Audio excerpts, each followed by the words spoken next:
No puedes tener una opinión lo suficientemente baja de ciertos líderes occidentales.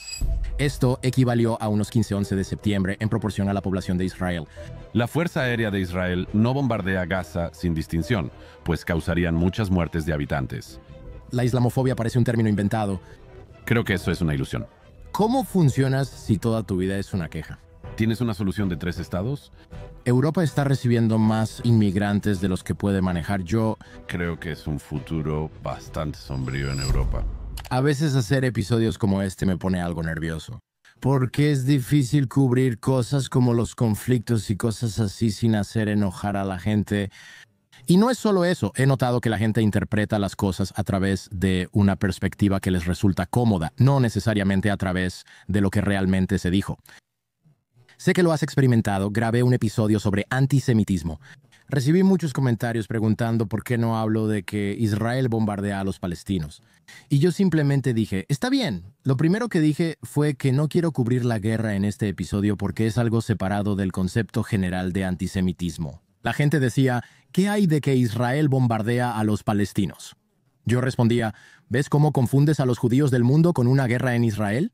Y eso se les escapa por completo incluso a personas bien intencionadas y de buen corazón. Algunos no lo son, no todos son así. Pero yo solo trato de completamente... Los estadounidenses deberían saberlo mejor que eso, los británicos deberían saberlo mejor que eso. Si atacar a estadounidenses y británicos por acciones de nuestros ejércitos fuera aceptable, ya estaríamos muertos. Seguro ya estaríamos muertos. Empiezas tu libro más reciente diciendo algo como, a veces se lanza una bengala y descubres dónde está parado cada quien. Dime qué quieres decir con eso. Me gusta esa apertura. Bueno, creo que hay ocasiones en las que sucede algo en el mundo, una atrocidad o un evento. Y si ves los colores de todos, ves dónde está cada quien. Inicio sobre democracias y cultos a la muerte con esa observación, porque así me sentí la mañana del 7 de octubre, especialmente al día siguiente, el 8. Y eso es porque en la noche del 7 de octubre ya había protestas anti-Israel en muchas ciudades importantes, incluyendo Londres. Y el 8 de octubre, como describí al inicio del libro, fui a Times Square aquí en Nueva York y había una protesta a favor de Hamas, a favor de la masacre, mientras la masacre aún seguía ocurriendo. Así que creo que en esos momentos sí sabes de qué lado está la gente. En el libro explicas bien que el 11 de septiembre fue el evento clave para Estados Unidos y nos llevó a varios conflictos y guerras. Esto fue como 15-11 de septiembre esencialmente en proporción a la población de Israel, Canadá y el Reino Unido. ¿Recuerdas las proporciones que eso representaba? Quiero decir, solo para aclarar ese punto, porque a veces la gente lo malinterpreta deliberadamente o no puede entenderlo. Israel tiene unos 9 millones de habitantes y Estados Unidos cerca de 330 millones. Así que 1.200 personas fueron masacradas en un solo día, una mañana en Israel, y otras 250 fueron tomadas como rehenes. Si extrapoláramos esos números a Estados Unidos, sería algo así como 44.000 estadounidenses asesinados en un solo día y 10.000 tomados como rehenes. Y digo esto no solo para mostrar la magnitud de la masacre del día 7, sino para enfatizarlo. Esto es algo que afectó a casi todos en el país. De alguna manera, todos estaban a 1 o 2 grados de separación de la historia de esa mañana mientras sucedía. De la misma manera que si tuvieras esa magnitud de horror, hemos tenido horror en esta ciudad y en otras ciudades del mundo. Si ocurriera un horror así, incluso peor que el 11 de septiembre con varios ataques similares, sería algo con lo que todos en Estados Unidos tendrían algún tipo de conexión. Eso es cierto. El día de los hechos y el día siguiente. Contacté a algunos amigos que vivían aquí y a personas judías que conocí mientras crecía. Decían cosas como secuestraron a mi dentista, la hija de mi dentista desapareció, mi primo desapareció, le dispararon a mi hermano. Casi todas las personas que conocía tenían familia o amigos israelíes. Les afectó personalmente. Así que tienes razón, es como el 11 de septiembre, cuando yo estaba en la Universidad de Michigan, había muchos neoyorquinos ahí, y era como, oye, ¿tu familia está bien? Y era como, no, mi primo trabajaba en World Finance, o no, mi papá es policía. Era como que todos los que eran de Nueva York. Ya sabes, preguntas, oye, ¿tu familia está bien? Y esperas que la respuesta sea, sí, estoy bien. Fue un terremoto en Taiwán, estábamos en el hotel y el agua en los vasos se movía, esto no pasaba antes. Esto era como, todavía están desaparecidos. Y es que incluso ahora la mayoría de los rehenes, ya sabes, no la están pasando tan bien. Algunos de ellos todavía están desaparecidos, algunos de estos familiares de mis amigos siguen desaparecidos. Lo explicaste muy bien al inicio del libro, tu descripción de los ataques es suficiente para provocar pesadillas. No es necesario detallar más aquí. Pero señalas que incluso los nazis intentaron ocultar sus atrocidades, pero jamás se jactó y sus aliados lo celebraron. Me pareció interesante esa distinción porque nunca la había pensado así. Cuando mi familia dice tus tíos o que los tíos de mi mamá murieron en el Holocausto, tuvieron que buscar registros. No es como si hubiera un comercial de televisión con su nombre, ¿verdad? Fue algo que les faltó durante mucho tiempo. Luego simplemente averiguamos lo que pasó. Sí, o sea, por eso, ya sabes, lo dije antes, el infierno es un pozo sin fondo. No es una competencia, ya sabes, de quién es el peor nazi o quién es el peor bastardo o lo que sea. Es solo que creo que hay algo. Había algo desde el principio que era muy llamativo y era que las personas que cometieron las atrocidades el día 7 estaban presumiendo de ello. Estaban orgullosos de ello, lo transmitían en vivo, tenían GoPros, usaban sus iPhones, usaban video de WhatsApp y así sucesivamente. Así que esto se estaba transmitiendo en tiempo real porque muchos, si no es que todos, los que participaron en las atrocidades de Hamás y las atrocidades de la yihad islámica, querían que el mundo lo supiera. De nuevo, no es una competencia, solo eso. Es otro nivel de horror y terror que la gente realmente se sienta orgullosa de, ya sabes, secuestrar a una abuela o matar niños. Hay una cita que se ha vuelto bastante famosa que menciono en el libro de un joven de Gaza, quien llama a su casa usando el teléfono de la mujer judía que acaba de asesinar y le dice a su padre, «Sabes, tu hijo ha matado a 10 judíos con sus propias manos. Yo maté judíos. Pon a mamá en la llamada». Eso en realidad es poco común. Mucha gente a lo largo de la historia ha hecho cosas terriblemente malvadas, pero hacer cosas malvadas y querer que todos lo sepan. Como cuando llamas a tu mamá para contarle, no vas a creer lo que hice, como si hubiera sacado 10 en química. Me parece una locura. Sí, sí, pero ellos querían que el mundo lo supiera. Y una de las muchas cosas extrañas de nuestra época es esa. Entonces puedes ver el fenómeno de personas que al mismo tiempo pueden mantener en su mente que sí lo hicieron, sí lo grabaron, y que de alguna manera no sucedió, Tampoco ha sucedido todavía. o que fue hecho por los judíos. Pero algunas personas pueden sostener ideas opuestas a la vez. Así que me pregunto, ¿qué piensas al respecto? Porque esto es... Cada vez que veo estas discusiones en línea, dicen algo como, bueno, dile eso a las 1.200 personas que mató Hamás. Esto es principalmente resistencia pacífica. Israel es el villano. Entiendo tu perspectiva. No están de acuerdo, pero mataron a 1.200 personas el 7 de octubre. Bueno, la mayoría de esos fueron asesinados por helicópteros israelíes. Y es como, bueno, está bien, ¿por qué estaban los helicópteros ahí? ¿Por qué había soldados ahí? Incluso si tomamos la versión más generosa de tu argumento, los soldados mataron gente.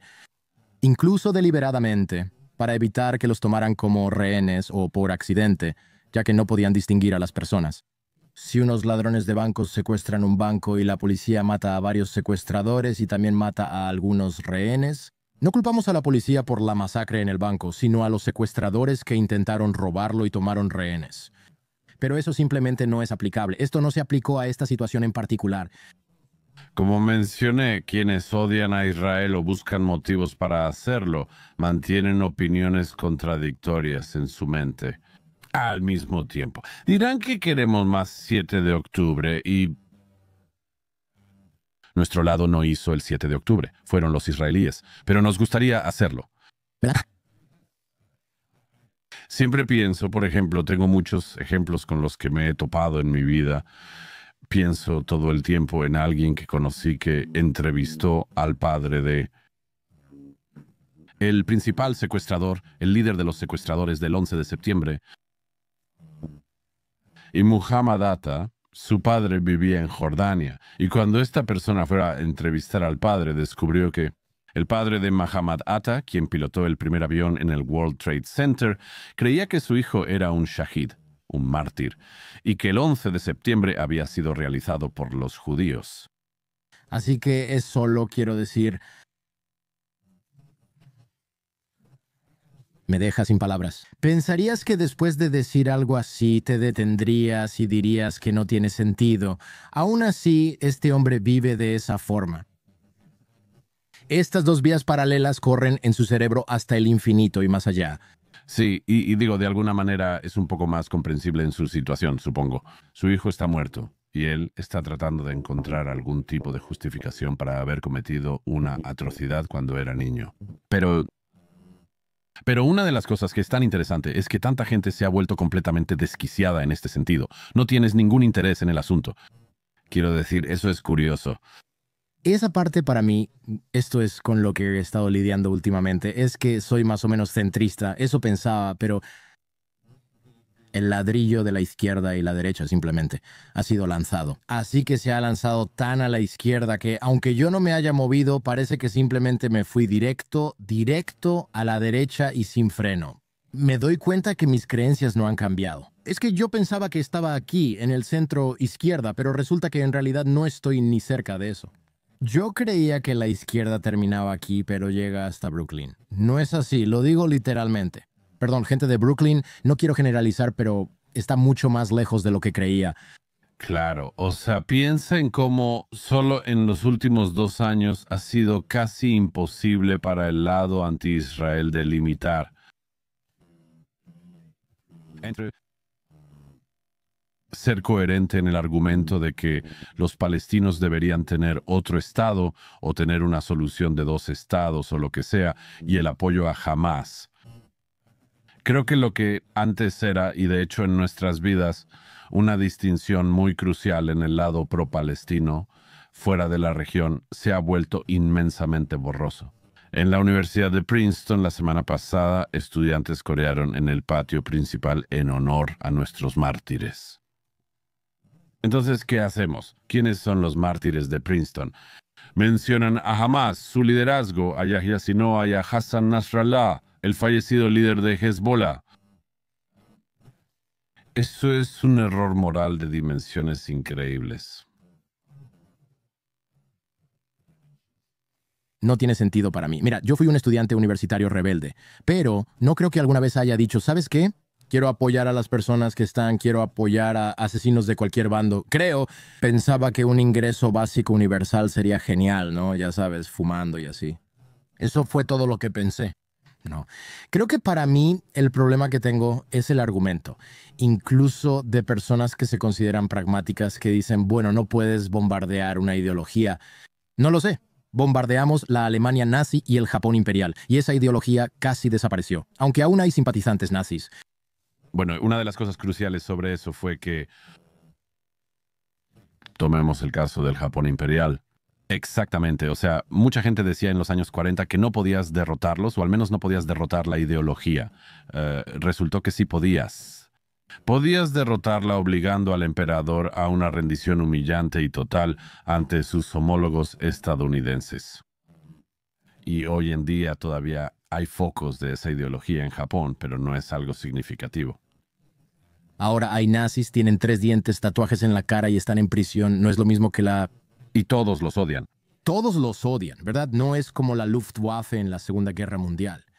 No, y esto también, o sea, es algo sobre lo que ya he descrito antes. Pero después del siglo XX pensábamos que teníamos una comprensión bastante buena de cómo la derecha había llegado a una ideología fascista en ciertos países.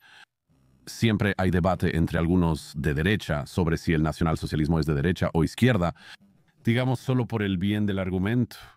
Una vez que Asai empieza a jugar a involucrarse con la supremacía racial, la erradicación de grupos minoritarios y cosas así, puedes notar que eso fue algún tiempo antes. Ahí es donde se equivocaron.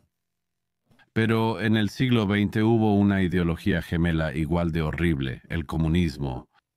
Y nadie, hasta el día de hoy, ha descubierto realmente cómo se llega al Gulag. Y eso en realidad es una falla profunda de nuestras sociedades.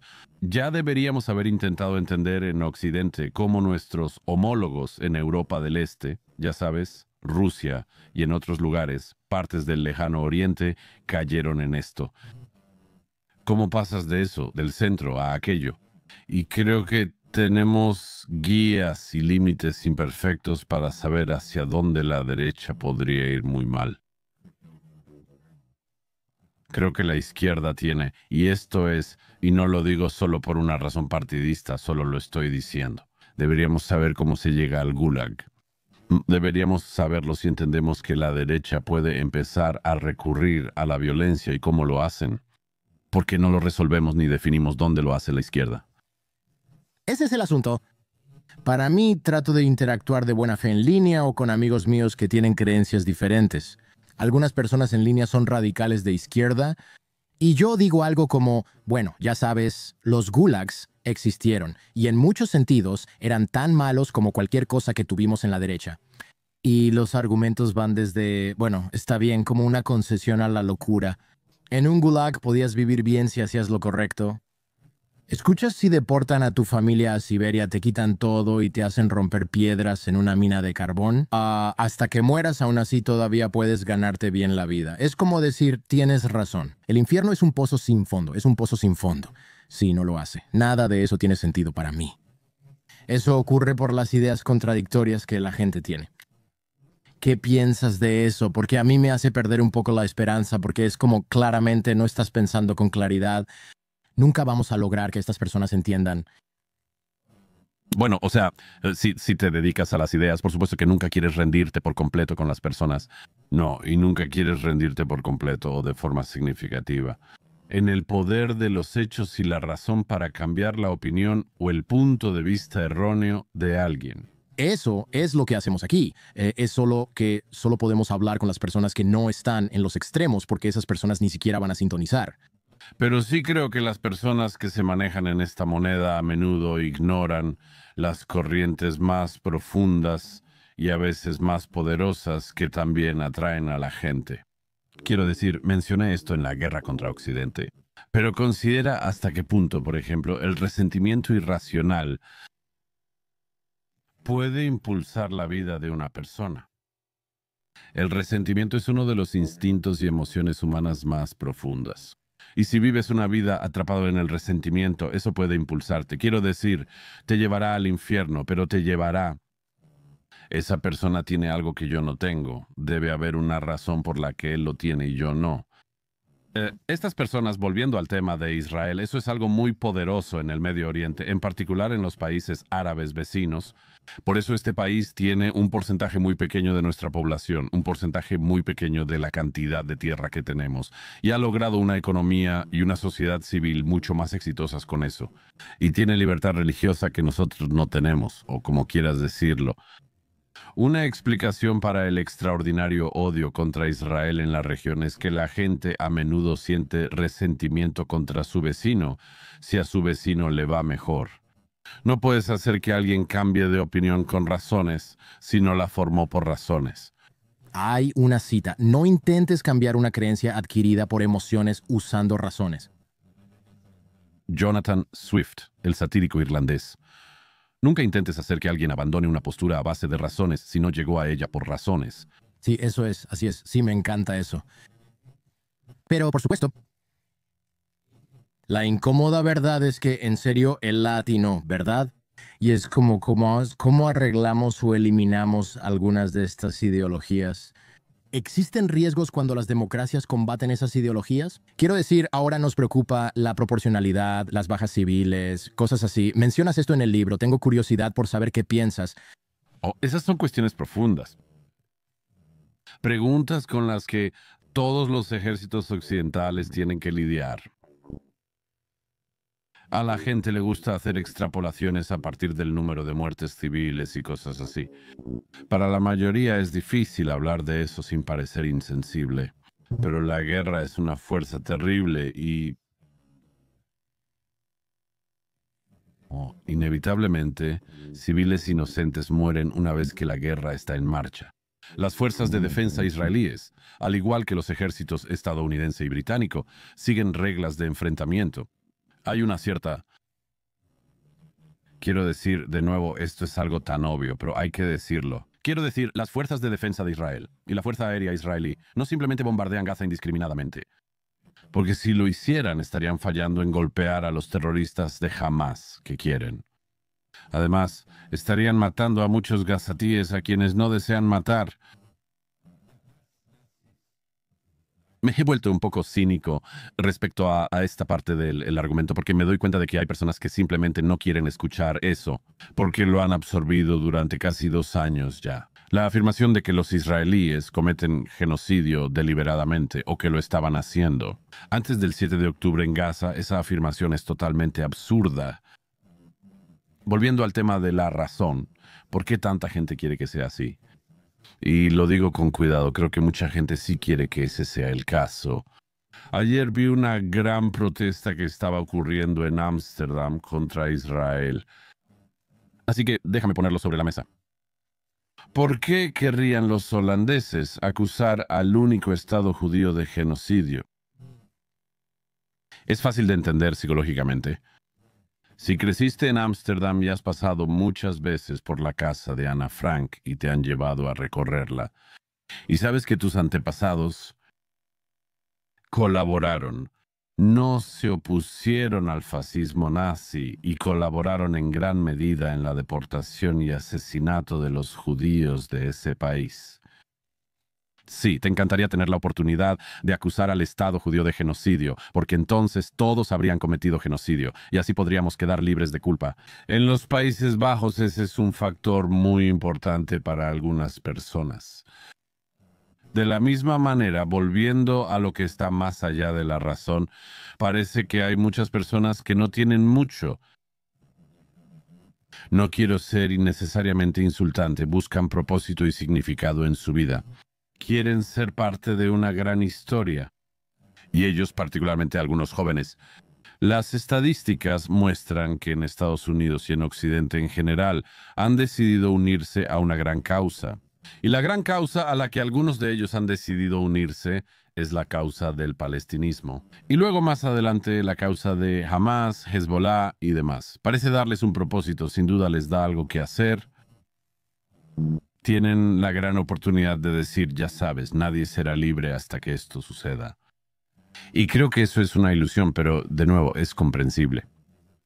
Hay un número significativo de personas, evidentemente claro en nuestras sociedades en Occidente, que carecen profundamente de sentido en sus vidas y desean aferrarse a cosas que parecen llenas de significado. Y la gran causa de la liberación, por ejemplo, la liberación de los oprimidos, es una causa. Y desafortunadamente, un número significativo de personas ha decidido aferrarse a la causa anti-Israel con la creencia de que es una causa del lado de personas que necesitan ser liberadas. Por supuesto, asistidos por personas blancas en Occidente, quienes normalmente serían acusadas de pensamiento colonialista o de complejo de Salvador Blanco. Como sabemos, esos cargos no se presentan si van en cierta dirección. ¿Verdad? Sí, es interesante. Realmente no lo había pensado. Me pareció algo más que fue bastante interesante. He estado en Egipto antes, hace mucho tiempo. He estado en Israel antes. He estado en Gaza antes. Fue en el año 2000, así que fue antes de todo esto, antes de la retirada, antes de la retirada. Y cuando estuve, de hecho, cuando estuve en Gaza, me pareció que me estaba quedando con una familia encantadora.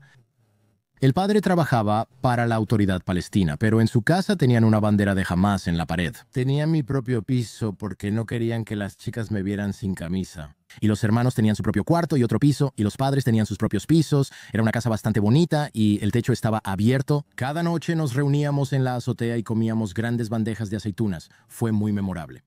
Recuerdo que pregunté si podía fotografiar al hombre con la bandera de Hamas porque pensé que no sabía qué era. Sí, simplemente pensé que era una bandera interesante y pensé que estaba en la... Y luego el hermano dijo, no le tomes foto. Y yo pregunté, ¿por qué? Él dijo, mi papá trabaja para la autoridad palestina y Hamas es el otro partido. Yo pregunté, ¿por qué tienen las dos banderas? ¿Cómo trabaja tu papá ahí? No, ¿se enojará si lo sabe? No, él sabe que apoyamos a Hamas, pero trabaja para la autoridad palestina. Eso me pareció confuso, aunque con el tiempo tuvo más sentido. En los últimos 25 años he aprendido mucho sobre esto. Y la idea de que podías ser cómplice de uno y al mismo tiempo en secreto apoyar al otro era muy común. Y nunca olvidaré que nunca fue algo que saliera mal. O sea, de verdad, cualquier cosa. Recuerdo que uno de los hermanos se pegó en el dedo del pie y dijo algo. Y yo le pregunté, ¿por qué dices eso? ¿Qué significa esa palabra? Pensé que estaba maldiciendo en árabe, pero la hermana dijo, oh, dijo malditos judíos. Le pregunté, ¿cómo? ¿Qué quieres decir? Él dice, oh, siempre lo dice cuando se le cae o patea algo. Yo pregunté, ¿todos lo dicen? Él dijo, no, nosotros sí, pero no todos. Hay otras palabras para maldecir en árabe. Un día cambió el viento y hubo mal olor. Dijeron que era la planta de tratamiento de aguas residuales. Normalmente sopla hacia allá y luego hacia acá, pero queremos que sople hacia los judíos. Mi amiga Natania, que es judía y amiga de ellos, fue la razón por la que fui ahí primero. Ella decía, ¿puedes parar? Me incomoda. También somos judíos. Decían que dejar esos hábitos es difícil porque así habla todos. Y eso me sorprendió mucho. Yo tenía un libro de texto de hebreo porque estaba aprendiendo hebreo y me dijeron, ¿puedes guardar eso? Es ofensivo. Y yo dije, es solo el idioma hebreo. Y uno de los hermanos dijo, está bien, yo te ayudo con tu tarea. Yo también hablo hebreo. Pero él, mi hermano, mi papá y mi mamá, todos se ofendieron solo por ver eso. Y eso para mí realmente significa cuánto odio había. Si ni siquiera puedes ver, imagina que tu país está en guerra con Irak. Ves árabe en un menú en Nueva York y sales furioso. Señor, ¿qué ocurre? No puedo creer que haya árabe en el menú. O sea, en algún momento tienes que controlarte, cómo funcionas. Si toda tu vida es una queja, ¿cómo logras hacer algo? Bueno, no lo haces, no lo haces, no lo haces. Pasas tu tiempo tratando de derribar a la persona que crees que te está causando todos estos problemas en tu vida. Como mencioné en La guerra en Occidente, y Nietzsche dice en La genealogía de la moral, cuando estás en esa posición, necesitas que alguien supervise tu vida y te diga que tienes razón. Hay alguien que te está deteniendo, hay alguien que está destruyendo tu vida. Esa persona eres tú. No muchas personas quieren audicionar para el papel de decirle eso a la gente, mucho menos a los gazatíes en los años 2000. Bueno, irónicamente, estos niños, de la razón por la que pudimos ir ahí, mi amiga la conocía porque ella era su amiga, mi amiga. Natania fue compañera de cuarto de esta mujer en una universidad de Estados Unidos, donde todos estudiaron. Así que ellos habían sido educados en Estados Unidos, siendo de Gaza, de Rafah. Así que ni siquiera es como decir, bueno, nunca han visto nada fuera de su pequeña ciudad, nunca han visto lo real, nunca han tenido ninguna ventaja. No, ellos sí, tenían pasaportes y vacacionaban en Londres y Nueva York. Sí, eso no necesariamente te inmuniza contra los odios. No, pensé que eso era muy interesante porque toda mi vida me enseñaron que mientras más te expones a las cosas, mejor se lleva la gente. Lo recuerdo, o sea, esos días. Recuerdo haber hablado con alguien de la autoridad palestina en Ramallah hace muchos años cuando estuve ahí, quien me explicó eso, ¿sabes? Él había estudiado en la Escuela de Economía de Londres y regresó para perseguir su fantasía de anti-israelismo. Después de haber pasado, ya sabes, 3 años en Londres. Y ya sabes, como sucedió, él nadó en aguas lo suficientemente cálidas en la Escuela de Economía de Londres, pero de nuevo, parece que tenemos una idea o suposición que tal vez ambos tuvimos en algún momento, que si no es ahora que las sociedades occidentales pueden inmunizar a las personas contra los prejuicios irracionales. Eso claramente no es cierto, claramente no es cierto. Puede funcionar con algunas personas, pero habrá muchas personas a las que no les hará ninguna diferencia. Esta es una atención extraña. Quería preguntarte esto porque nunca había obtenido una respuesta a esto. Cuando estuve en Egipto, la gente odiaba a los israelíes preguntando, ¿qué hacen aquí? ¿Son turistas? Ah, sí, estoy estudiando en Israel y vine aquí de viaje. Decían, deberías decir Palestina, ya sabes, bueno, vamos a este bar donde hay alcohol. Yo no tomo, pero sé que ustedes sí, podemos jugar billar. Así eran mis conversaciones. Y recuerdo que estaba hablando con alguien y le dije, ¿por qué todos siguen tan enojados con Israel? Es porque perdieron en 1973 y él me pregunta, ¿de qué hablas? Le dije, la guerra de 1973 que perdieron, todos preguntan por qué, pero nosotros no perdimos. Y yo pensando, amigo, tal vez deberías ver la película de nuevo. Como sabes, cuento una historia muy similar en mi libro que fue exactamente la misma experiencia. Eso fue lo que me llamó la atención porque pensé, Dios mío, esto no fue solo un incidente aislado. No, no, no. Ellos creen que ganaron la guerra de los 6 días. Sí, o sea, lo han hecho. Teníamos Google en ese entonces, teníamos libros de historia en ese entonces. De nuevo, nuestra suposición es que si le presentas los hechos a alguien, su forma de pensar cambiará.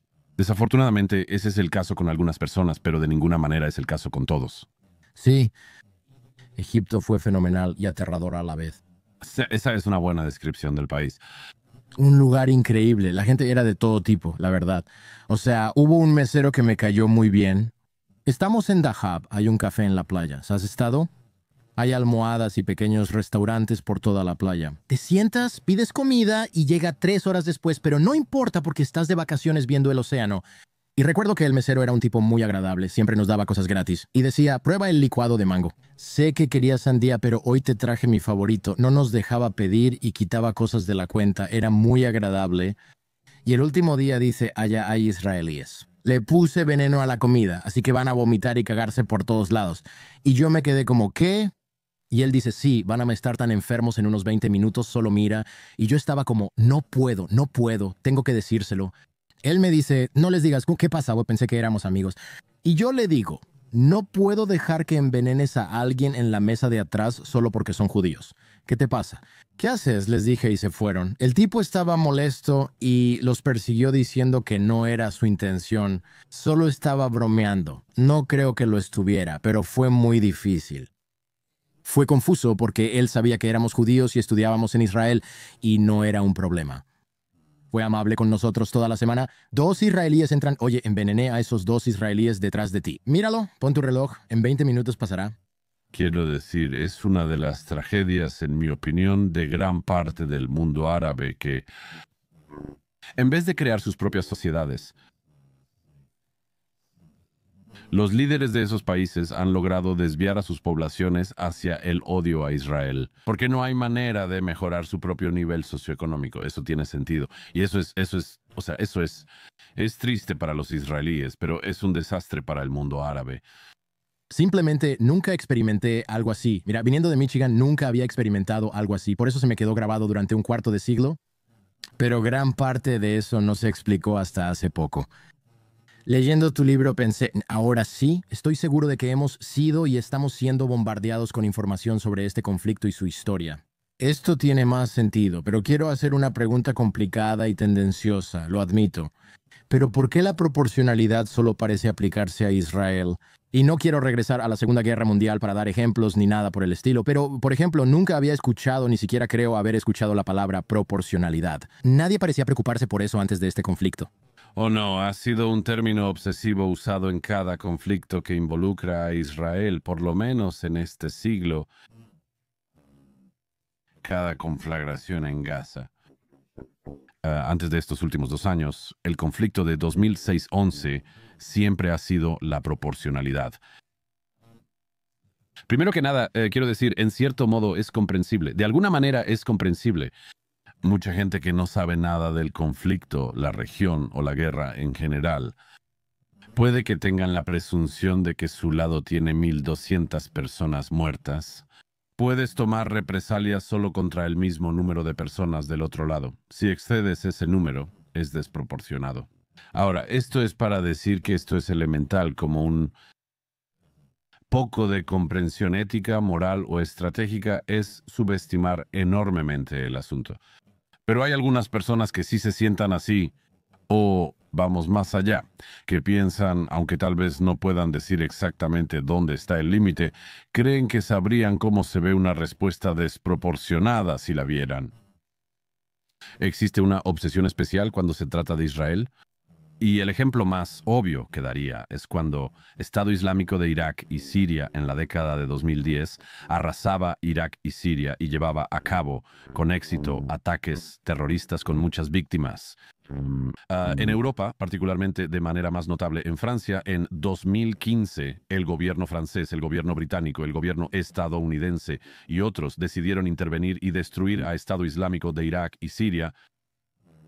Fuimos muy reacios, ya sabes, todos nuestros países, a poner tropas en el terreno. Eso fue lo mejor. Siempre discutían si enviar tropas al terreno. Todos estos países reconocían que no querían verse arrastrados a eso. Así que todos nuestros países realizaron campañas aéreas considerables, bombardeando lugares como Mosul, donde Estado Islámico de Irak y Siria gobernaba. Y ellos también.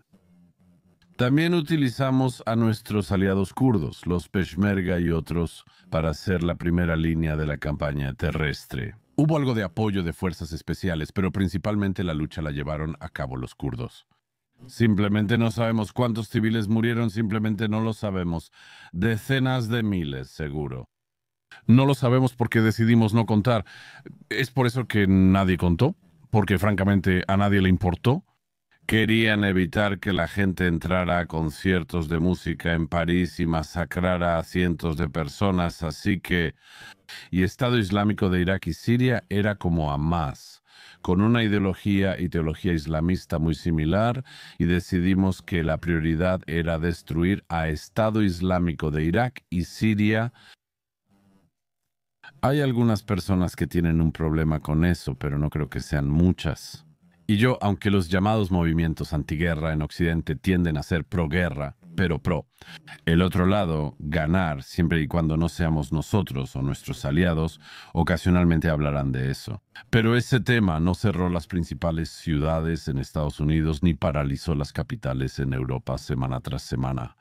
Así que mi pregunta siempre sobre eso es simplemente, entonces, ¿por qué es así? El caso con Israel, y creo que de nuevo hay razones muy profundas.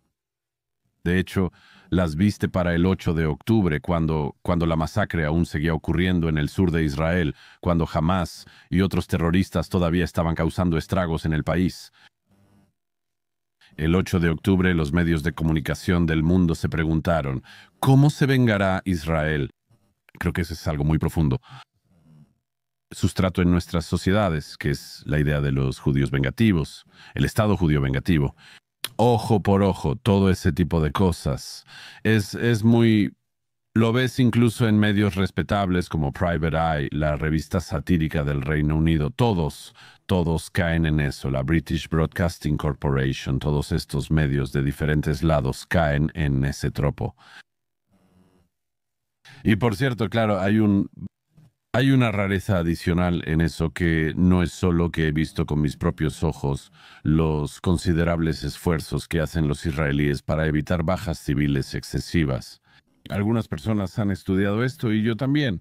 Y me parece convincente que sí, los israelíes han sido tan precisos como han podido en una situación de batalla extremadamente difícil. Pero he notado que la cantidad de personas que parecen no levantarse. Entre otras cosas, eso es porque Israel es tan pequeño, su territorio es tan pequeño y su población es tan pequeña comparada básicamente con cualquiera de sus vecinos. Sería comprensible si actuaran de manera desproporcionada, aunque no lo hacen en términos de cifras de civiles. Pero sería comprensible si no pudieran aceptar la proporción de 1 a 1 de tú matas a uno de los nuestros, nosotros matamos a uno de los tuyos. Porque rápidamente sus vecinos notarían que puedes destruir a Israel fácilmente, ¿verdad? Muy fácilmente. 9 millones. Bueno, estamos dispuestos a sacrificar 9 millones, yo no. Sí, y no es como que esto haya pasado repetidamente. Algunos que escuchan quizá lo sepan, otros no, pero ¿cuál es lo primero que sucede?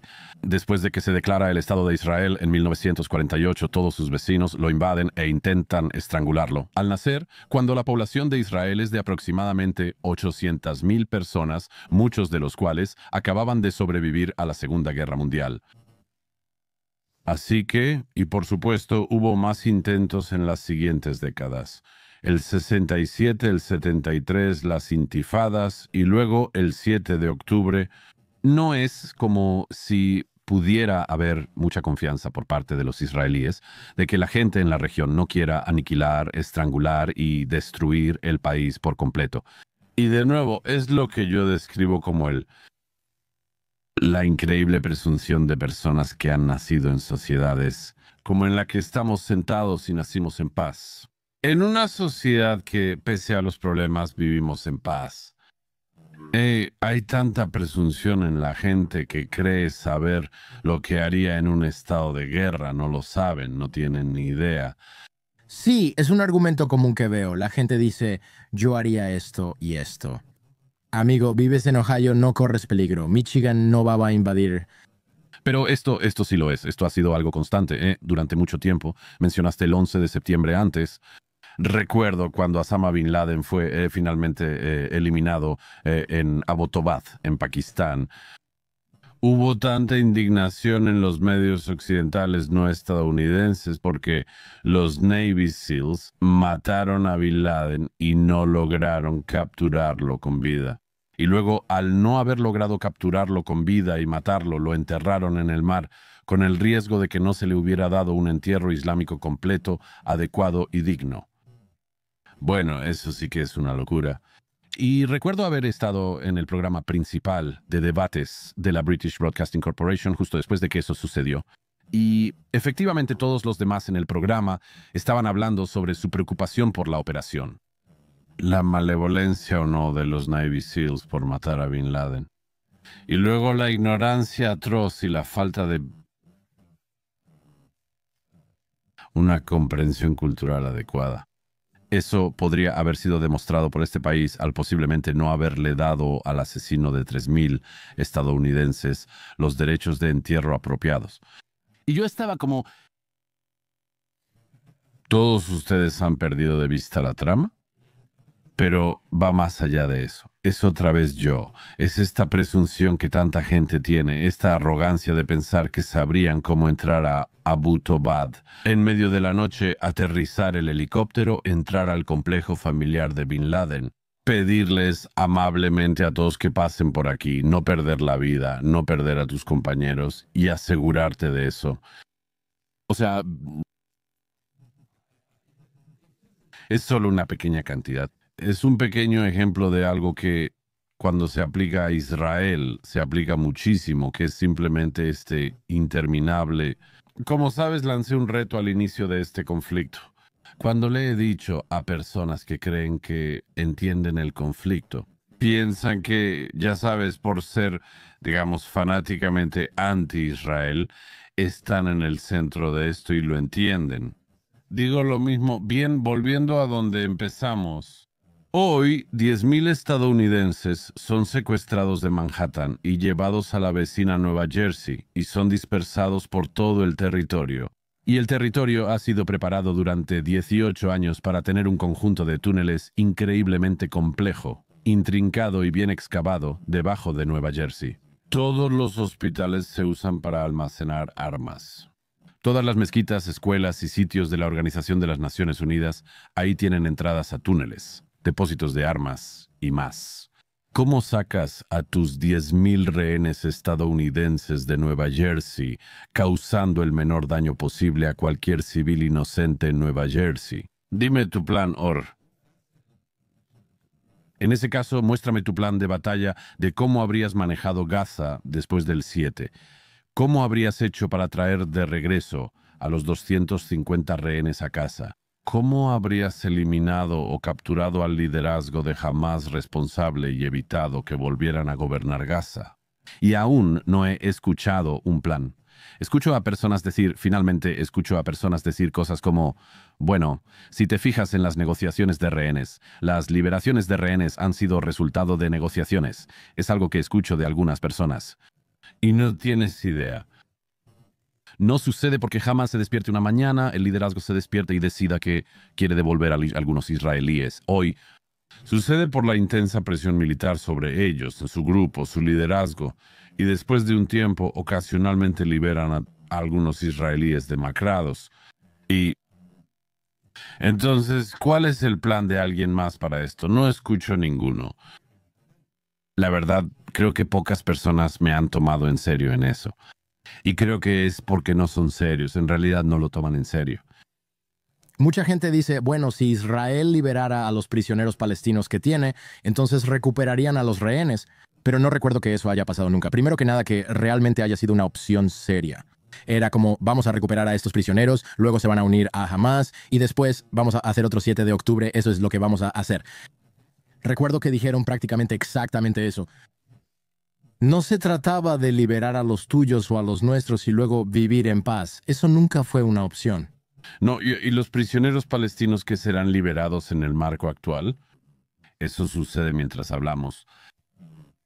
Los aproximadamente 20 rehenes restantes de Israel que se cree que están vivos serán liberados, junto a los cuerpos de unos 30 israelíes muertos que Hamas y otros grupos yihadistas en Gaza han retenido. Y solo piénsalo por un segundo. Imagina retener un cadáver tal vez durante 2 años, porque crees que será valioso para negociar en el futuro. Ese es un inicio bastante enfermo.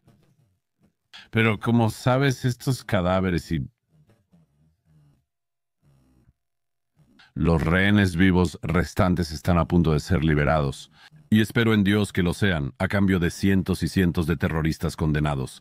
Y esto es un trago increíblemente amargo de aceptar por 2 razones. Primero, no creo que un israelí inocente que ha sido secuestrado de un festival de música en las primeras horas de la mañana deba considerarse que vale el equivalente a 100 terroristas convictos o personas implicadas en atentados suicidas, complots con bombas y más ataques con cuchillo en la calle, como el reciente en Manchester, Inglaterra. ¿Por qué deberían ser liberadas esas personas a cambio de estos rehenes inocentes? Y ya para finalizar sobre eso, y como sabes y como describo en el libro, una de las partes realmente difíciles de digerir de eso es esa. El hombre que inició este último conflicto, Yahya Sinwar, estuvo él mismo en una prisión israelí durante años por asesinar palestinos con sus propias manos. Por eso los israelíes lo encarcelaron. Estranguló hasta la muerte, incluso usando un kefir, símbolo del jeque terrorista con el que muchos jóvenes estadounidenses parecen identificarse, incluido el estrangulamiento del palestino Kafir. Fue encarcelado por esto. Yahya Sinwar fue liberado junto a más de 1000 terroristas en prisiones israelíes. Fue liberado a cambio del único soldado israelí que había sido secuestrado años antes, Gilad Shalit. Mucha gente del, por así decirlo, lado israelí de esto ve eso. Este conflicto fue iniciado por un hombre liberado en un intercambio de prisioneros como ese. Y este conflicto parece estar llegando a su fin con otro intercambio de prisioneros como ese ocurriendo de nuevo. Eso es muy, muy difícil de aceptar.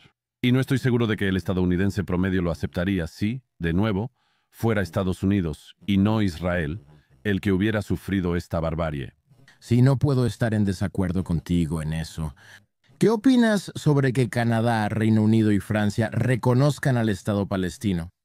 Sí, y Australia. Y Australia. Entonces, funcionalmente, bueno, déjame preguntarte primero cuáles son tus pensamientos generales sobre esto. Porque para mí parece que sé que querían presionar a Israel, pero no entiendo cómo.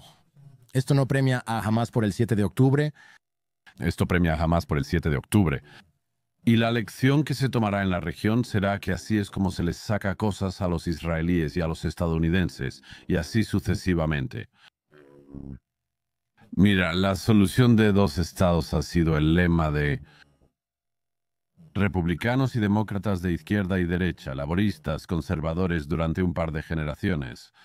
Y es la creencia de que no habrá paz ni progreso en Medio Oriente como región completa, a menos que los palestinos tengan otro Estado.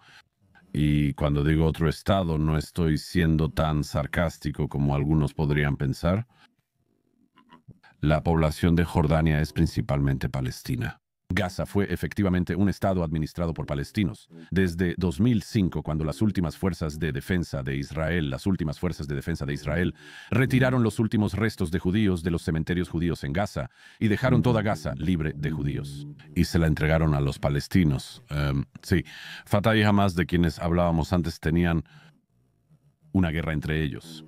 Y Hamas mató a sus propios compatriotas palestinos, arrojándolos desde edificios y disparándoles por la espalda, y mucho más, arrastrando sus cuerpos en la parte trasera de motonetas y motocicletas por las calles de Gaza.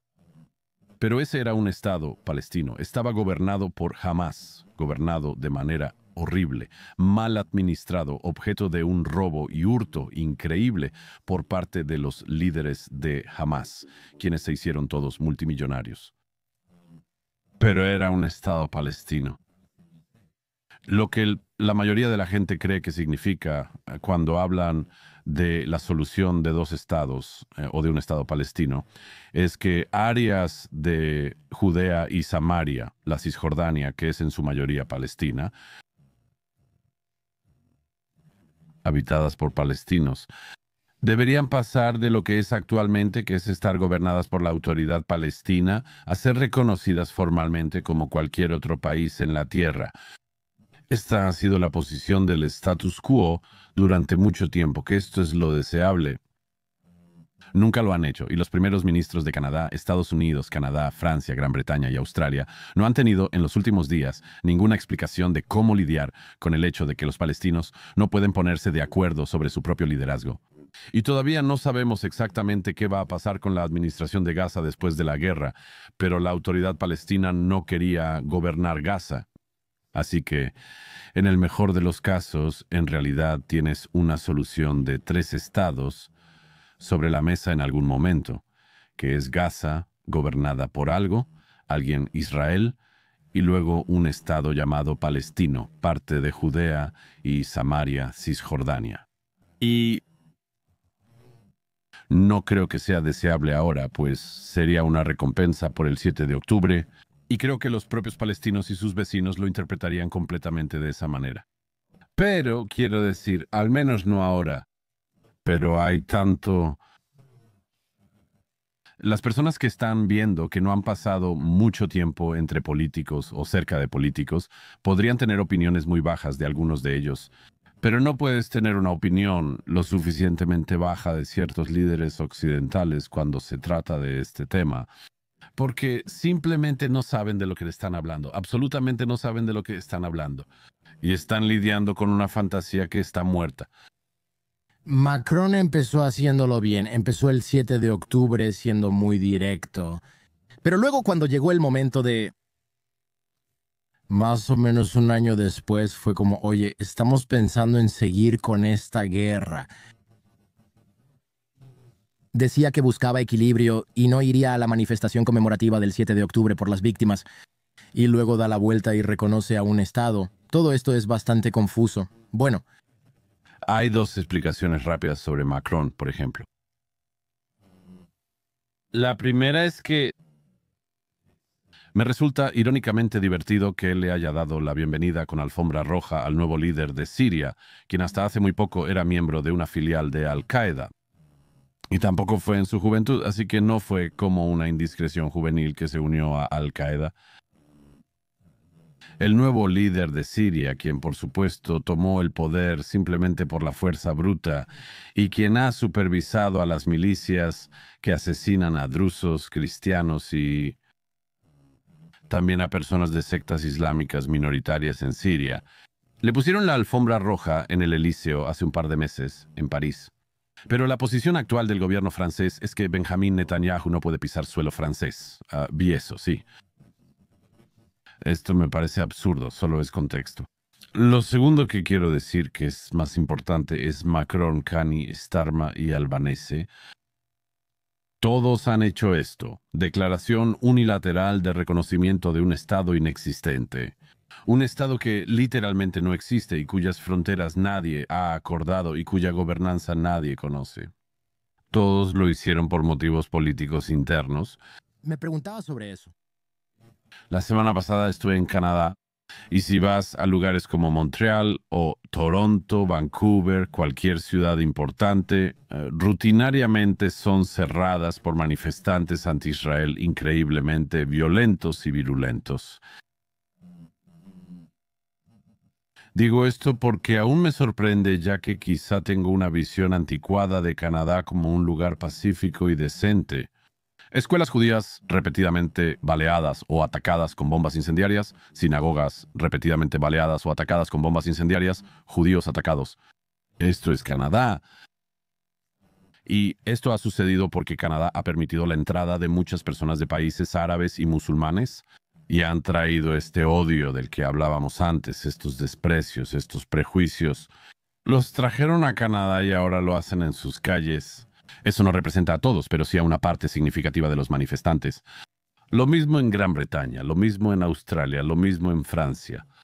Y si la gente duda de eso o piensa que estoy siendo cínico o algo así, solo consideren el hecho de que cuando estos líderes se coordinaron el otro día para hacer esto y presionar a Israel, o sea, fue Ya sabes, Macron incluso lo dijo claramente. Si ustedes, Israel, no hacen lo que queremos, declararemos un Estado palestino.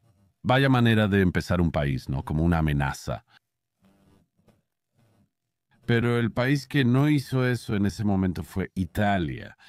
Giorgia Meloni no se unió porque pensaba que era lo incorrecto y que corría el riesgo de recompensar a los terroristas. Inmediatamente hubo no solo protestas, sino disturbios, destrozos de tiendas y mucho más en Milán, porque Meloni no había reconocido un Estado palestino.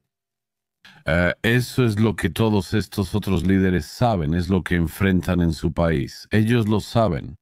Considera el hecho de que en el Reino Unido, de donde estamos hablando, unos días después, un terrorista llamado Jihad decidió ir y asesinar judíos en el festival de Yom Kippur en Manchester. A raíz de eso, el gobierno de Starmer en el Reino Unido pidió por la primera vez en 2 años, pidió que las protestas planeadas contra Israel 2 días después no se llevaran a cabo, porque fue una solicitud, no fue una orden. Hicieron una solicitud cortés para que reconsideraran los próximos días, 2 días después. Protestaron en esta ocasión porque se necesitaba a la policía para aumentar la seguridad en otras sinagogas, escuelas judías y otros sitios judíos en todo el país. Y que los judíos en el Reino Unido, después de haber sido el objetivo de un ataque tan terrible, podrían sentirse intimidados nuevamente por miles de personas saliendo a las calles, pidiendo la intifada, especialmente Globaliza la Intifada, uno de sus cánticos favoritos.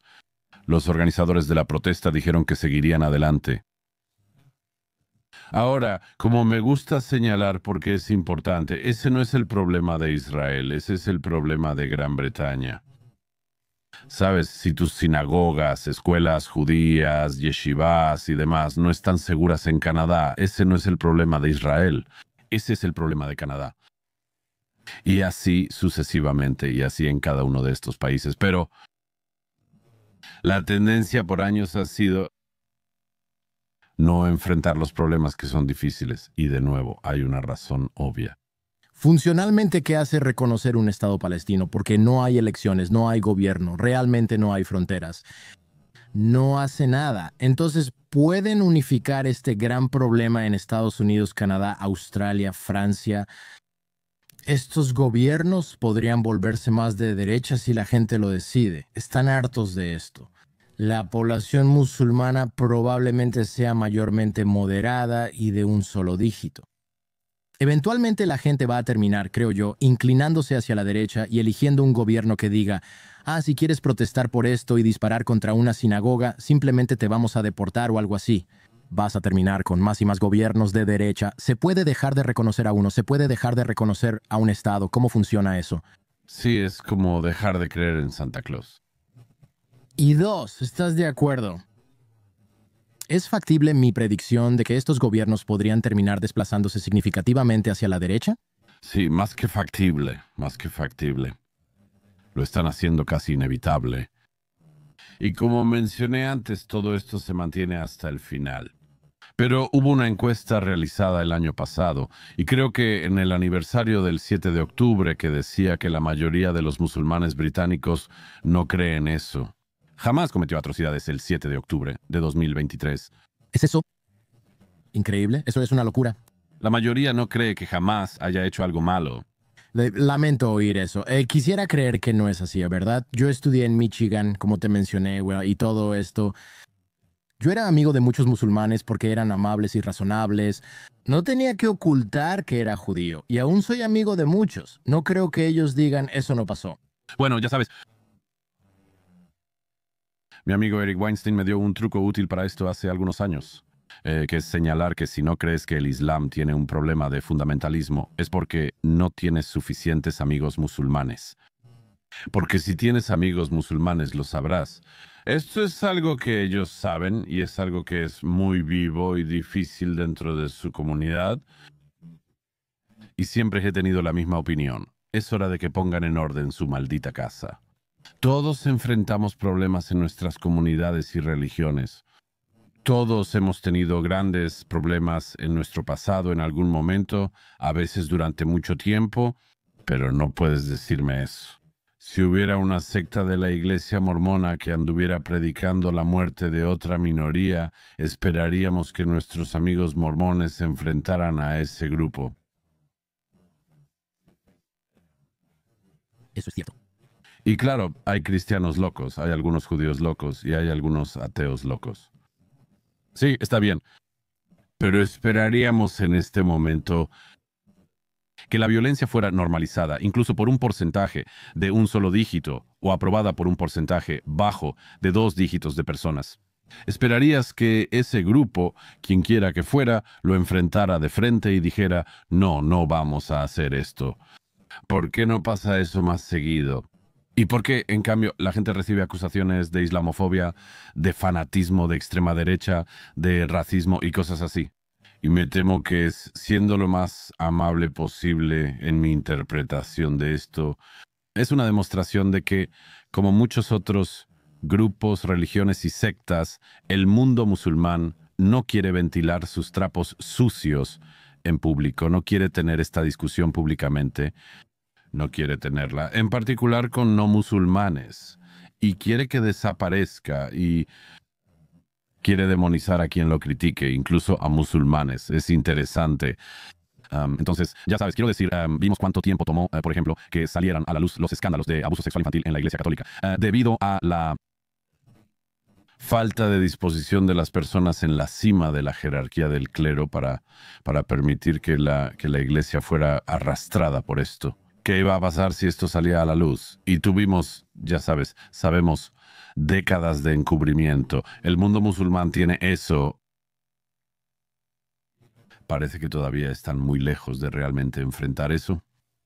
En ese sentido, ¿qué opinas del término o la palabra islamofóbico o islamofobia? Porque entiendo lo que la gente quiere decir cuando lo dicen, pero alguien que está confundiendo la crítica a Israel con antisemitismo, y soy comprensivo con el argumento de que puedes tener críticas legítimas hacia Israel, y eso no significa que odies a los judíos.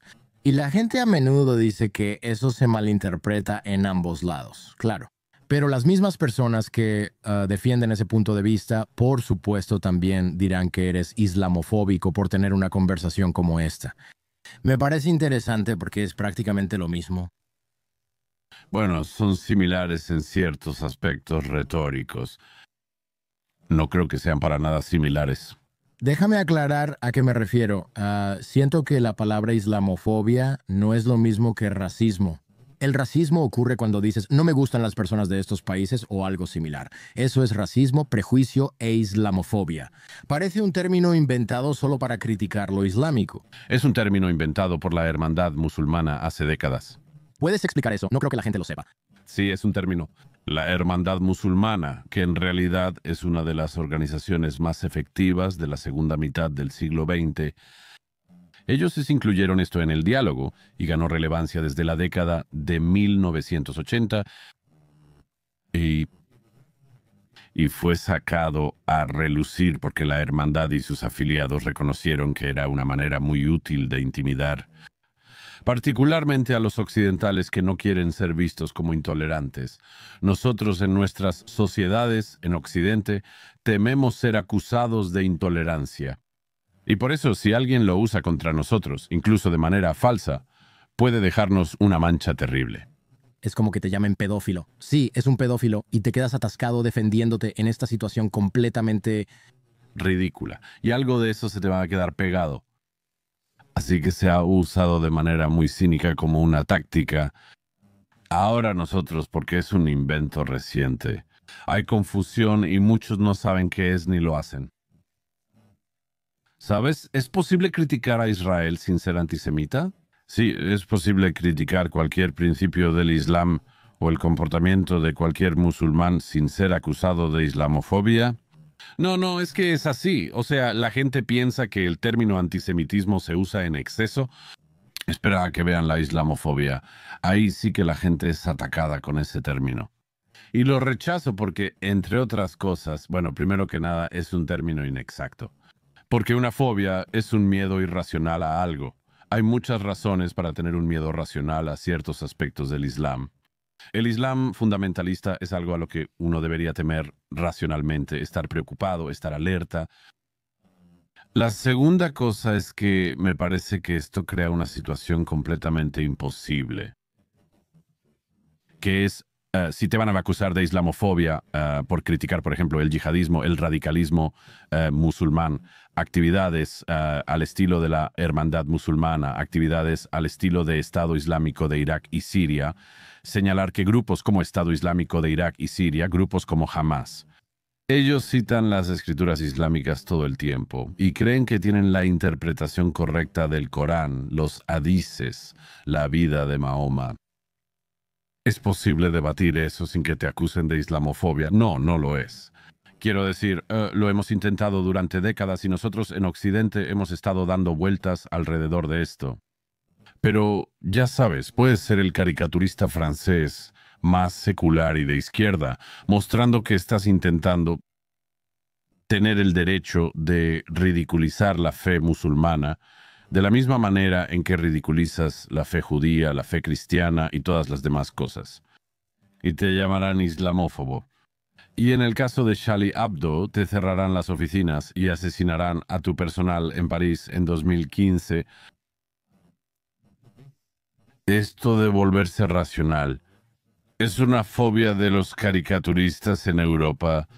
Preocuparse por un hombre con una Kalashnikov entrando por la puerta. Si dibujas una caricatura que supuestamente ofende la sensibilidad de algunos musulmanes, ese miedo es completamente racional, no irracional.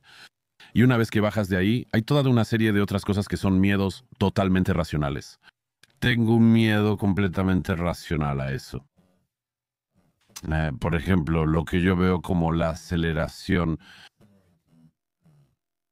de los prejuicios retrógradas en las sociedades que importan grandes cantidades de personas de ciertas culturas musulmanas sin integrarlas, porque pienso que pueden surgir problemas graves con eso. En Gran Bretaña tuvimos uno muy visceral en décadas recientes con las bandas de violadores en el norte de Inglaterra. No solo en el norte, sino en toda Inglaterra. Eran bandas de hombres musulmanes que estaban... suena como una fantasía obscena de la extrema derecha, pero para nada. Miles de chicas jóvenes blancas, muchas de clase trabajadora, fueron manipuladas y violadas en grupo por hombres. Eran quienes lo hacían. Porque las chicas eran blancas y porque creían que ellas eran, como se decía famosamente, presa fácil. Y ahora, cuando nos dimos cuenta de eso, y lo recuerdo muy, muy claramente en el Reino Unido, cuando nos dimos cuenta de eso en los años 2000, la historia fue encubierta porque grupos musulmanes y otros decían que era islamofóbica. Y Channel 4 y otras entidades de medios que, ya sabes, son de izquierda, ¿no? Cuando intentaron investigar la historia fueron acusados de intolerancia y islamofobia y les dijeron que se callaran. Y cuando una diputada laborista de izquierda mencionó esto, la llamaron racista e islamófoba y le dijeron que se callara, aunque esto les estaba pasando a chicas jóvenes en su propio distrito electoral. Y cuando los trabajadores de cuidado se preocuparon porque los niños desaparecían de los hogares de cuidado, les dijeron que se callaran porque eran islamófobos, y así sucesivamente. Así que sí.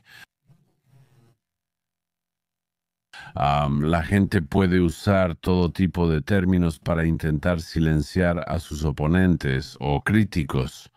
Y hemos vivido una época en la que eso se ha hecho con enorme liberalidad por mucha gente que ha llamado a cualquiera. No les gusta nadie racista, no les gusta nadie misógino, no les gusta nadie homofóbico o transfóbico o lo que sea.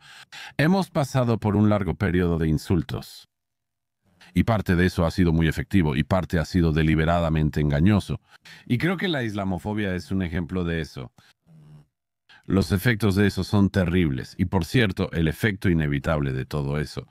Volviendo a tu punto sobre la posibilidad de elegir gobiernos realmente de extrema derecha o ciertamente gobiernos con políticas mucho más estrictas, quizás potencialmente desagradables, es lo mismo. Estas cosas se han dicho tanto que la gente ya no lo cree.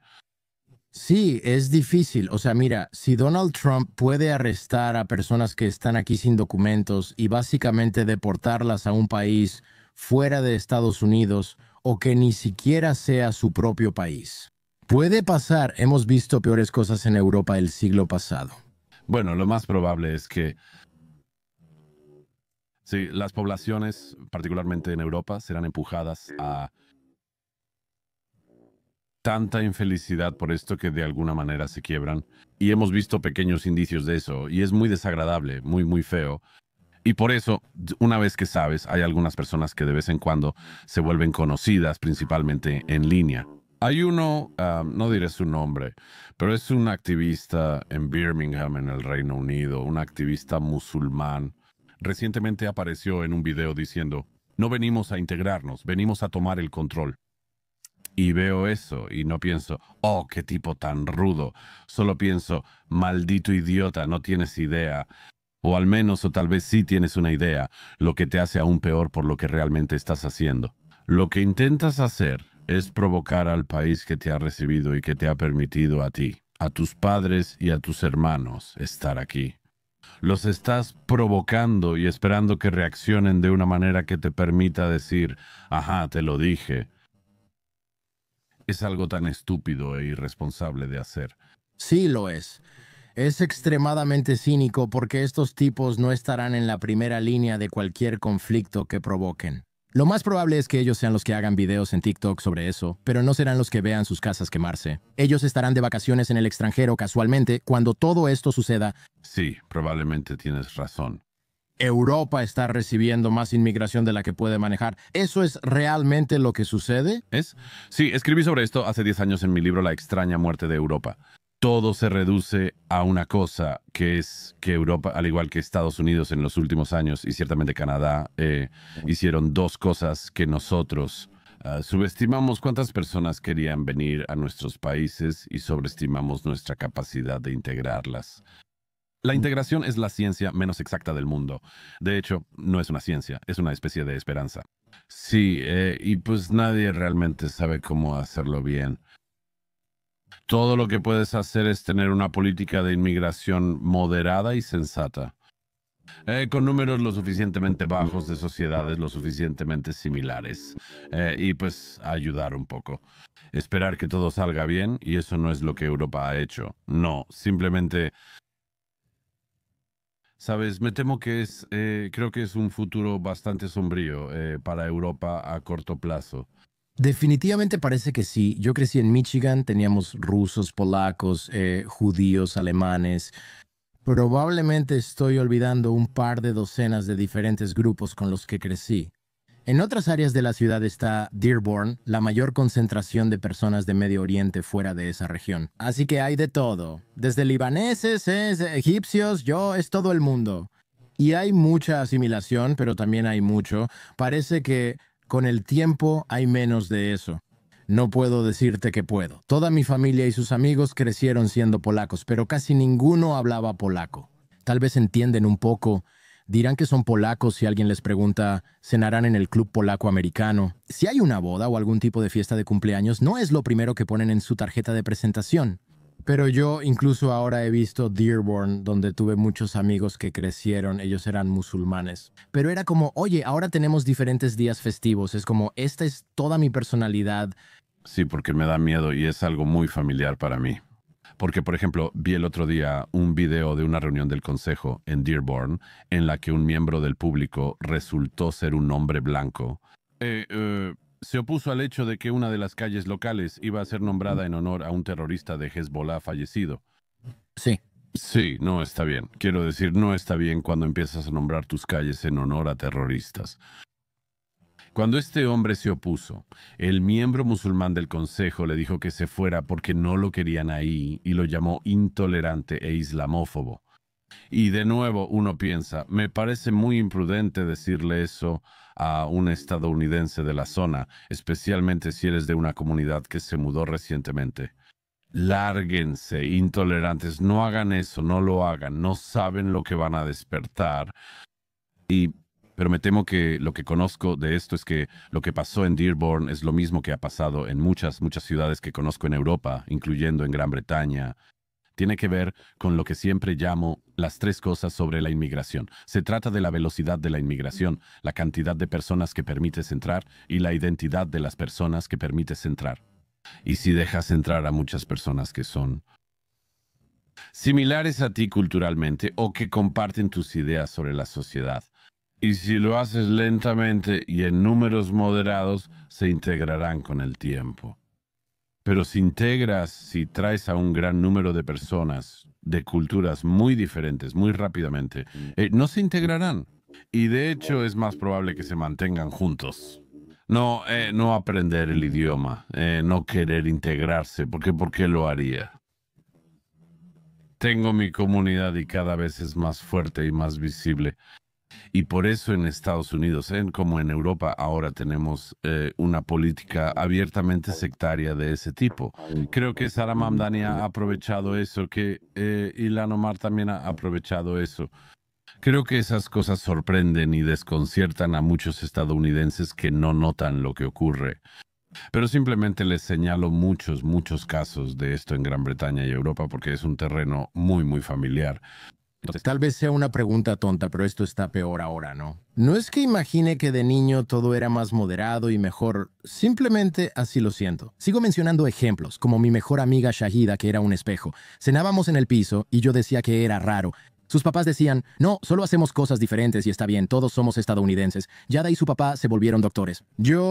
Es como que todo parecía muy normal, tener este crisol de diferentes personas. Y todos se volvieron estadounidenses y estábamos contentos con eso. O estoy delirando porque tenía 10 años. Bueno, ciertamente no habrías estado completamente formado como ser intelectual a los 10 años, estoy seguro. Pero creo que tu percepción es correcta. Pero creo que hay dos cosas que han sucedido simultáneamente. Una es el tema del que acabamos de hablar. La otra es el cambio en la narrativa estadounidense que ha ocurrido durante tu vida y la mía. Y de nuevo, esto se replica en el cambio en Gran Bretaña contra la narrativa británica, el cambio en Europa contra la narrativa europea, el cambio en Canadá contra la narrativa canadiense y el cambio en Australia contra la narrativa australiana. Todas estas sociedades que están sufriendo estos dolores y molestias por las políticas migratorias de los gobiernos recientes, tanto de izquierda como de derecha, también están pasando por un periodo de autoabnegación.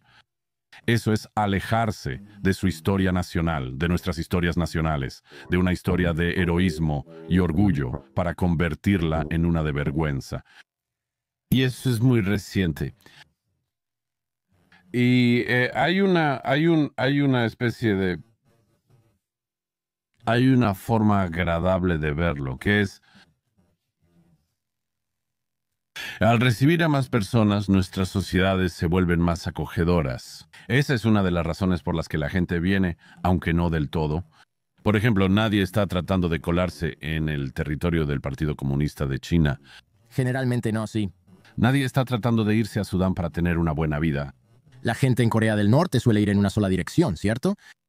Así que en realidad es el caso y deberíamos reconocerlo. Y es una prueba de nuestra decencia que se nos perciba correctamente como personas, quienes, por ejemplo, sí nos importa si nos acusan de racismo o intolerancia, si nos importa si nos acusan de ser chauvinistas o algo así. Pero entonces la interpretación más amable de por qué ha sucedido esto es: queríamos poder absorber a personas de una gran variedad de orígenes, así que lo que hicimos fue, en efecto, diluir un poco nuestra identidad y cultura nacional, atenuarla un poco para ser más inclusivos y en ese sentido. Así que esa es la caracterización más amable de esto, que es posible, ciertamente posible con algunas personas, simplemente personas decentes, de buen corazón, liberales, bien intencionados. Sabes, no quieres avergonzar al otro, especialmente no quieres avergonzar al otro. Si él acaba de llegar y tu sociedad prospera mientras la suya es un desastre, no lo haces. No quieres ser la persona que dice, mira lo grandiosos que somos, ya sabes, y todo ese tipo de cosas. Hay una especie de, pero el problema en realidad es que eso cambió en las últimas décadas de lo que he descrito como el enfoque de la autocrítica, que creo que es algo muy bueno y muy importante. En nuestras sociedades buscamos evolucionar y mejorar. Hemos pasado de una posición de autocrítica a una de autoodio. Por eso me refiero a lo que Elon Musk llama el virus mental woke. Ya sabes, tu hijo llega de la escuela y aprende sobre eso. A los padres fundadores les preguntan sobre Thomas Jefferson. ¿Fue dueño de esclavos? ¿Algo más? No, ese es el virus mental woke. Esa es la autoabnegación. Ese es el odio a uno mismo. Y como también he dicho desde hace tiempo, no me queda claro que una sociedad que no le gusta su pasado tenga algún futuro. Y deberíamos pensar muy cuidadosamente sobre esto. Sí, si las personas crecen creyendo que la sociedad de la que vienen es la peor sociedad que existe. Y puedo pensar en muchos jóvenes estadounidenses, especialmente de edad universitaria, con los que he hablado, que realmente creen eso. Dicen, aquí es tan malo, me gustaría darle la vuelta a todo, quemarlo todo, porque no puede ser peor. Como que quieres apostar, pero no tienes ni idea de cómo podría ser.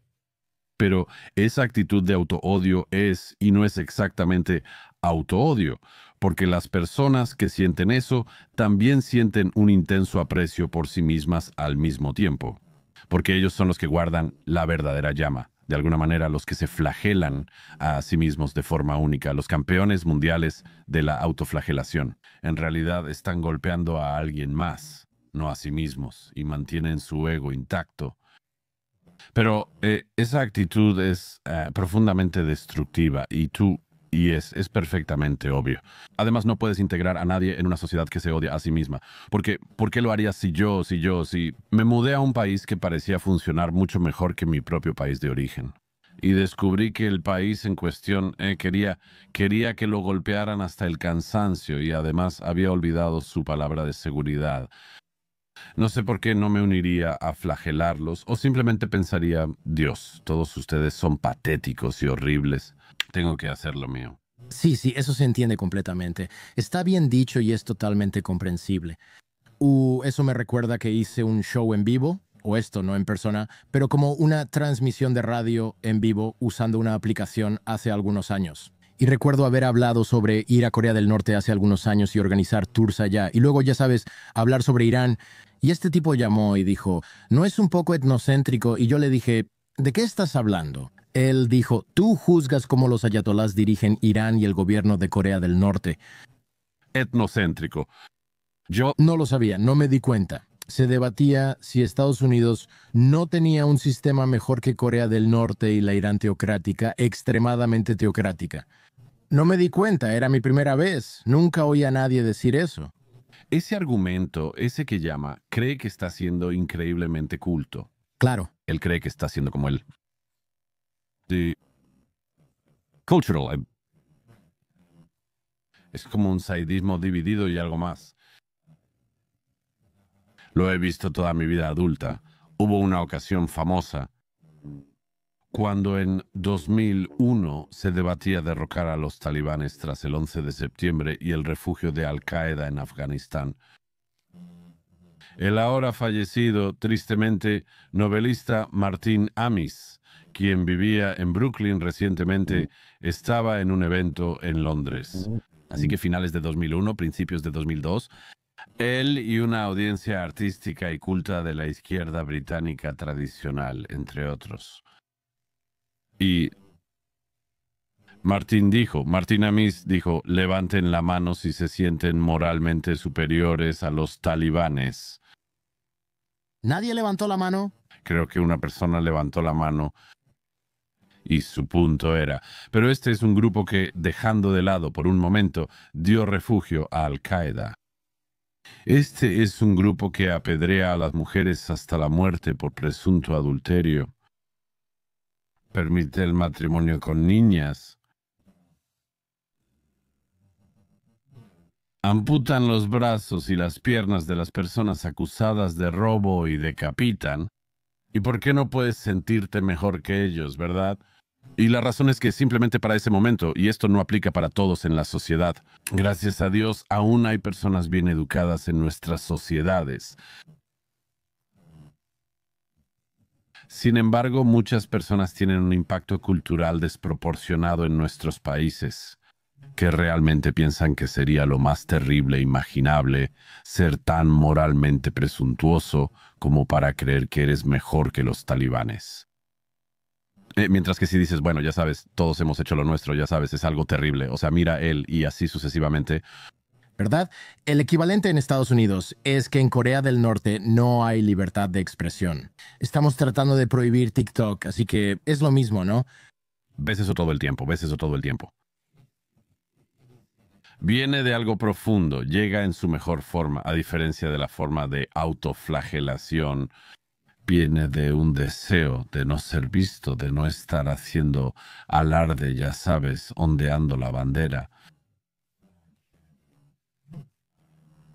Tienes que recordar eso, ya sabes, es como que es un intento supuesto de dar la bienvenida al mundo sin darse cuenta de que el resto del mundo no comparte los mismos presupuestos culturales, que te han llevado al punto en el que te preocupa que el mundo pueda pensar en ti de esa manera. ¿Verdad?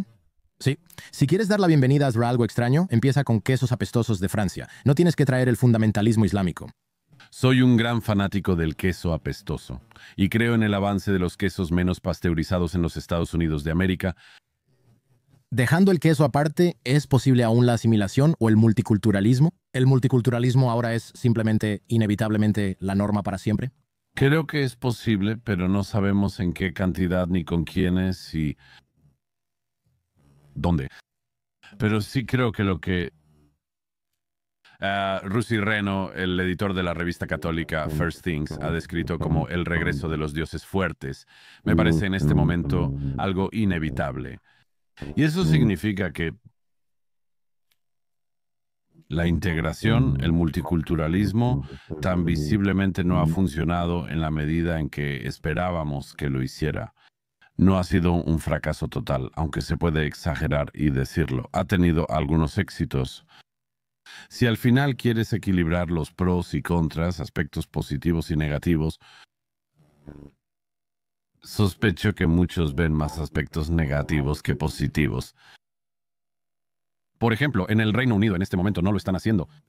Encantados de que el Reino Unido haya traído a la familia de Jihad al-Shami desde Siria y que Jihad fuera el nombre del hijo. Quizá una pista, tal vez no necesitamos muchos más yihadistas.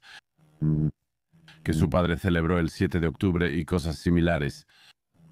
Más personas esta semana que la semana pasada estarán pensando en el Reino Unido. Ya sabes, no estoy seguro de si necesitábamos al papá y al resto de la familia, porque literalmente nos trajeron la yihad.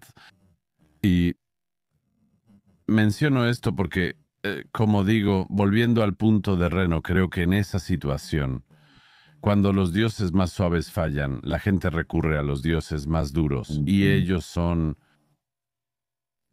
están ahí. Existen distintas versiones, incluidas las religiosas. Creo que puedes verlo en un elemento del avivamiento cristiano en Estados Unidos y creo que puedes verlo en elementos del avivamiento judío en Estados Unidos. Creo que también lo ves en una especie de rebelión resurgente contra el culturas de autoabnegación. Creo que lo ves en... Es probable que veamos un aumento no solo del nacionalismo, sino del etnonacionalismo. Y eso es porque la gente volverá a esas cosas. Volverán a los dioses fuertes cuando los más débiles hayan demostrado no tener ningún poder. Es buen lugar para dejarlo. ¿Qué opinas? Sí. Muchas gracias. Es un gran placer estar con ustedes.